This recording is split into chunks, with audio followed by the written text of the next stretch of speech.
नमस्ते दोस्तों, स्वागत है आप सबका हमारे चैनल में। हाजिर हूँ फिर से एक नई कहानी के साथ। अकबर बीरबल की कहानी, कवि और धनवान आदमी। एक दिन एक कवि किसी धनी आदमी से मिलने गया और उसे कई सुंदर कविताएं इस उम्मीद के साथ सुनाई कि शायद वह धनवान खुश होकर कुछ इनाम ज़रूर देगा। लेकिन वह धनवान भी महाकंजूस था। बोला, तुम्हारी कविताएं सुनकर दिल खुश हो गया है। तुम कल फिर आना, मैं तुम्हें खुश कर दूंगा। कल शायद अच्छा इनाम मिले। ऐसी कल्पना करता हुआ वह कभी घर पहुंचा और सो गया। अगले दिन वह फिर उस धनवान की हवेली में जा पहुंचा। धनवान बोला, सुनो कवि महाशय, जैसे तुमने मुझे अपनी कविताएं सुनाकर खुश किया था, उसी तरह मैं भी तुमको बुलाकर खुश हूँ। तुमने मुझे कल कुछ भी नहीं दिया, इसलिए मैं भी कुछ नहीं दे रहा। हिसाब बराबर हो गया।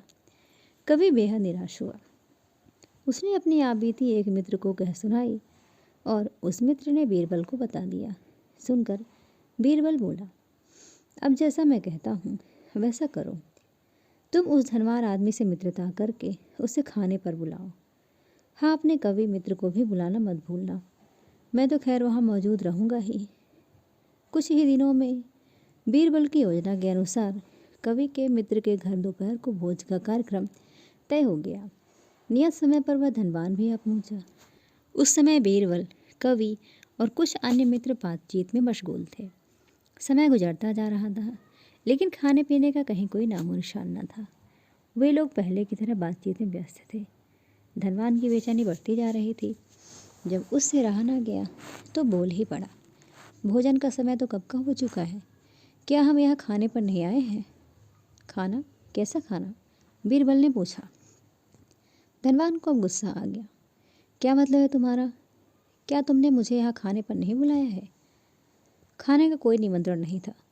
यह तो आपको खुश करने के लिए खाने पर आने को कहा गया था, जवाब बीरबल ने दिया। धनवान का पारा 7वें आसमान पर चढ़ गया। क्रोधित स्वर में बोला, यह सब क्या है? इस तरह किसी इज्जतदार आदमी को बेइज्जत करना ठीक है क्या? तुमने मुझसे धोखा किया है। अब बीरबल हंसता हुआ बोला, यदि मैं कहूँ कि इसमें कुछ भी गलत नहीं तो? तुमने इस कवि से यही कहकर धोखा किया था ना कि कल आना, सो मैंने भी कुछ ऐसा ही किया। तुम जैसे लोगों के साथ ऐसा ही व्यवहार होना चाहिए। धनवान को अब अपनी गलती का आभास हुआ और उसने कवि को अच्छा इनाम देकर वहाँ से विदा ली।